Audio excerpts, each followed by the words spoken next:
바쁜 하루를 살다 보면 24시간으론 모자란다는 생각이 들 때가 있습니다. 하루가 조금만 더 길어진다면 좋지 않을까 이런 생각이 들기도 하죠. 사실 그러한 여러분의 소원은 이미 조금씩 이루어지고 있습니다. 지금으로부터 45억 년 전 지구는 지금보다 훨씬 빠르게 자전했습니다. 그 시절 하루의 길이는 겨우 6시간 뿐이었죠. 정말 숨가쁜 하루였을 겁니다. 이후 지구의 자전은 서서히 느려졌습니다. 하루의 길이도 아주 미세하게 길어지고 있죠. 평균 100년에 약 2m초씩 조금씩 하루의 길이가 길어졌습니다. 대략 10만 년마다 하루가 1초씩 길어지고 있는 셈이죠. 지금으로부터 약 1억 년 전 지구에 살았던 공룡들은 지금보다 1시간 짧은 23시간의 하루를 보냈습니다. 그 당시 공룡들은 24시간 하루를 보내는 현대인들보다 훨씬 바쁜 하루를 보내지 않았을까요? 물론 우린 느끼기 어려운 아주 미세한 변화이지만 엄밀하게 보면 분명 지구의 하루는 조금씩 길어지고 있습니다. 하루가 좀만 더 길었으면 하는 여러분들의 소원은 아주 야금야금 이뤄지고 있는 것이죠. 그런데 최근 네이처에 이 지구의 자전속도 변화와 관련된 아주 흥미로운 연구가 발표되었습니다. 지구의 자전이 서서히 느려진 덕분에 지구 대기에 산소가 풍부해질 수 있었고 지금처럼 생명이 폭발적으로 퍼질 수 있었다는 연구입니다. 과연 어떻게 해서 지구의 자전 속도가 지구 대기 중 산소 농도를 결정할 수 있었던 걸까요? 지구의 자전과 지구 대기 중의 산소 그 둘 사이에 놀라운 연결고리에 관한 이야기입니다.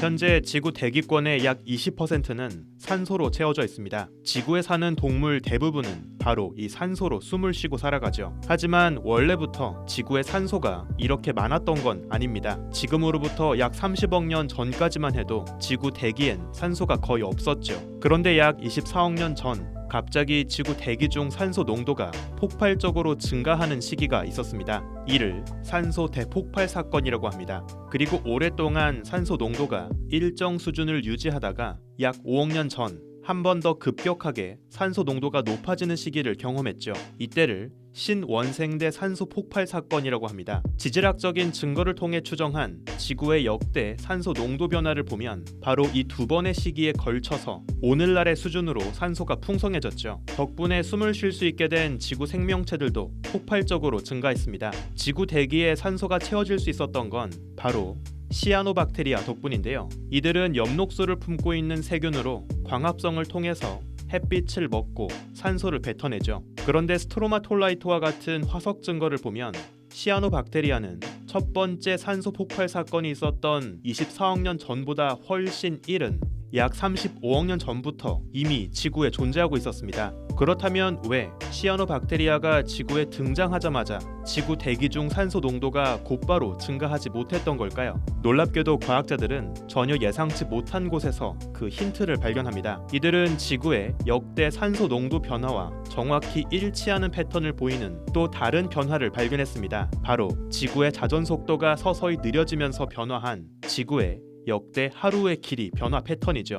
약 45억 년 전 지구가 태야에게 얻어맞고 빙글빙글 돌기 시작하던 당시의 하루는 겨우 6시간이었습니다. 이 충돌의 결과 지구 곁에 거대한 달이 만들어졌죠. 그런데 달의 중력은 지구에게도 조금씩 영향을 주기 시작했습니다. 지구의 바닷물은 달의 중력에 붙잡혀서 달과 함께 움직이려 합니다. 하지만 그 바닷물을 담고 있는 지구 몸체는 달보다 훨씬 빠르게 자전하려고 하죠. 결국 지구 자체의 빠른 자전 속도에 비해서 훨씬 느린 달에 붙잡힌 지구의 바닷물이 따라가지 못합니다. 그래서 마치 느리게 움직이는 달이 더 빠르게 돌고 싶어하는 지구의 자전을 조금씩 느리게 하는 브레이크 역할을 하게 되죠. 이러한 효과를 달에 의한 조석 마찰이라고 합니다. 그 결과 지구의 자전은 서서히 느려지고 달도 지구에게서 조금씩 멀어지죠. 실제로 지구의 자전이 느려지면서 지구에서의 하루 길이가 어떻게 변해왔는지는 화석을 통해서 확인할 수 있습니다. 바닷속 산호는 매일 성장하면서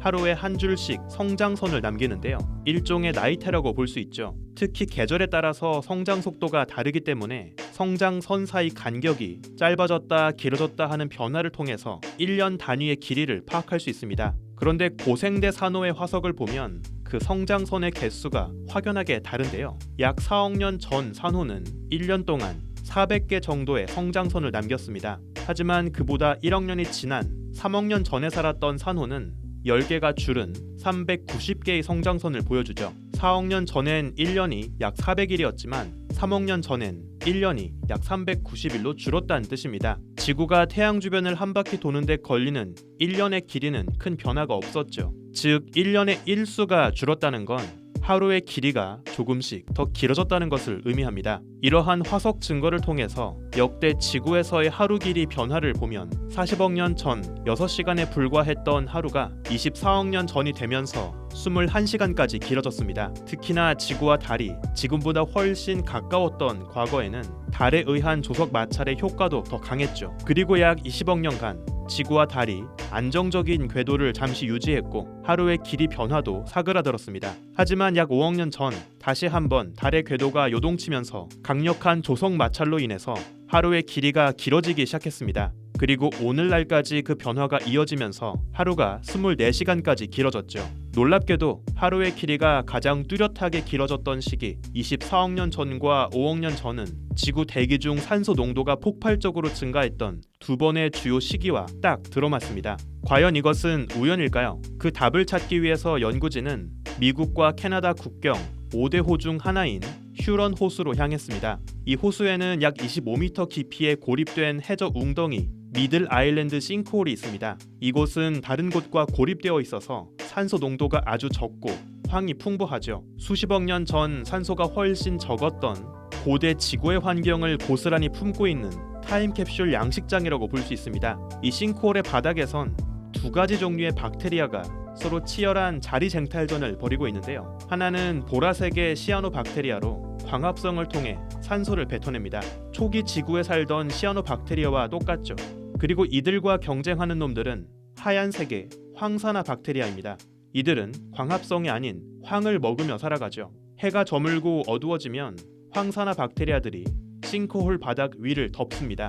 그러면서 시아노박테리아 위를 모두 덮어버리죠. 황산화 박테리아 때문에 햇빛이 가려지면서 시아노박테리아는 광합성을 하기 어려워집니다. 그런데 다시 아침이 되고 해가 떠오르면서 황산화 박테리아들은 더 깊은 아래로 물러가죠. 그제서야 보라색의 시아노박테리아들은 일광욕을 하면서 광합성으로 산소를 뱉기 시작합니다. 그런데 문제가 하나 있는데요. 시아노박테리아들이 해가 떠오르자마자 곧바로 광합성을 하지 못한다는 겁니다. 이 보라색의 게으름뱅이들은 황산화 박테리아가 충분히 물러나고 햇빛을 받고 나서 수시간 정도의 텀을 두고서야 느긋하게 광합성을 시작하죠. 과거 지구의 하루가 겨우 6시간에 불과했던 시절 햇볕이 드는 낮 시간은 그 절반인 3시간 뿐이었습니다. 이 당시에는 게으름뱅이 시아노박테리아들이 충분히 산소를 만들 수 있는 시간적 여유가 없었겠죠. 해가 뜬 뒤에도 느긋하게 2-3시간 동안 농땡이를 부리다 보면 어느샌가 짧았던 낮이 모두 끝나버리고 다시 해가 저물기 때문입니다. 결국 이 시기의 시아노박테리아들은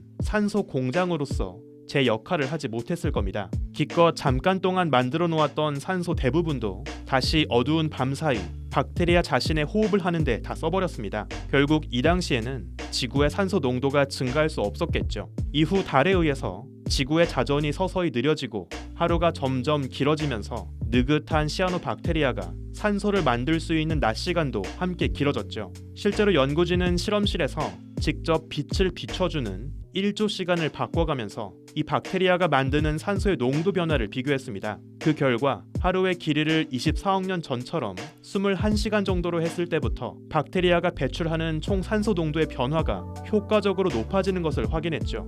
이를 통한 시뮬레이션 결과 지금처럼 하루가 24시간이 되었을 때 시아노박테리아가 바닷속에 내뱉은 산소 농도가 굉장히 높아졌습니다. 그리고 물속에 있던 산소 일부가 대기 중으로 올라가면서 지구 대기 중의 산소 농도도 함께 높아졌죠. 결국 지구 대기 중 산소 농도가 지금처럼 올라올 수 있었던 건 지구의 자전이 충분히 느려지고 하루가 길어진 덕분이라 할 수 있습니다. 과거 지구의 짧았던 하루는 박테리아들도 산소를 내뱉을 여유조차 없었던 정말 숨가쁜 하루였던 것이죠. 고맙게도 지속적인 달에 의한 조석 마찰로 인해서 지구도 여유로운 하루를 보낼 수 있게 되었고 박테리아들도 숨을 고를 수 있었습니다.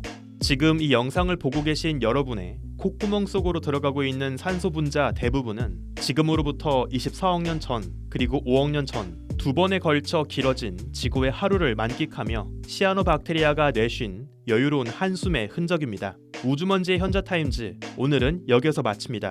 구독과 좋아요도 부탁드릴게요. 야금야금 느려지는 지구의 자전과 함께 내일은 조금 더 여유로운 하루를 보내시길 바라겠습니다. 우주먼지 여러분 감사합니다. 안녕.